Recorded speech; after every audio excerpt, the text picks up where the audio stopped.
Hey Patriot fans, on this episode of Bender's Corner, we decided to catch up with Patriot third baseman and all-star Jeff Nettles. Jeff, welcome back to the Patriot team. 6th year now with this organization. What's it been like being the face of the team and out on the field every day? You know, it's always good to come back to a place that, one, that I, I've had some success, and two, I enjoy. I enjoy the fans. I enjoy the area, and just coming to the field every day and playing good baseball and playing in front of some good fans and playing with a good group of guys is always fun. You've actually had a lot of success here. You're the career leader not only in the organization in home runs, RBIs, and doubles, but all over the leaderboard in both the Atlantic League and the Patriots. What's that been like as well? Every year you set goals for yourself, but I never really go out there trying to say I want to lead in this or lead in that. I just go out there and try and do what I can every day to help the team win and to ultimately win championships. And I've been fortunate in the last in the few years I've been here to help the team win a couple, and that's why I come back each and every year is to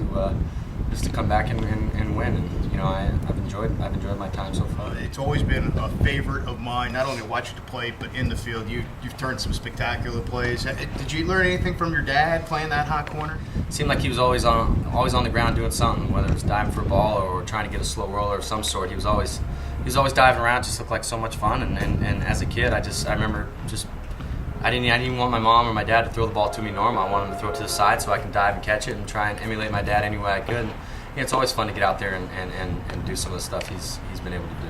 After talking to Patriot third baseman Jeff Nettles, we decided to ask some of our Patriot players who some of their well-known or famous teammates were. I'd say Tony Gwynn, probably. I got to play with him in 2001 when he was going through his final year. And just everywhere we went, they'd pull him off the bench and he'd pinch hit or something. He'd get a standing ovation at all the stadiums we went to, and it was a really fun moment, for me. Obviously for him, I'm sure too. But it was really something that I'll remember and always will remember about that. Ricky Henderson was on that team also and broke some records that year. But I'd say Tony Gwynn's probably the most well known and really class act of a guy, and obviously a great player for a lot of years that I played with. Well, I'd have to go. Obviously, with one would be Mark McGuire, and then after that, Ricky Henderson, Dave Stewart, and then always Jose Canseco. Well, when I was with Arizona, I played with Randy Johnson and Kurt Schilling, and then when I was with the Yankees, obviously, there's a ton of them. But just to name a couple of them, I'd say Derek Jeter, Alex Rodriguez, and Mariano Rivera are the ones that come to head right away. Richie Sexton, Jeff Jenkins, Vince Sheets.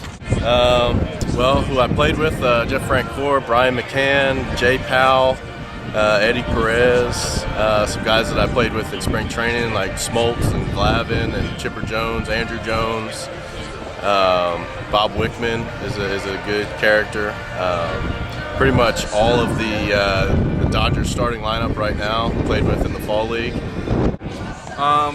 Probably I'd have to say Josh Hamilton was a good friend of mine and roommate, teammate for a lot of years, probably like 3 years as we were coming up together.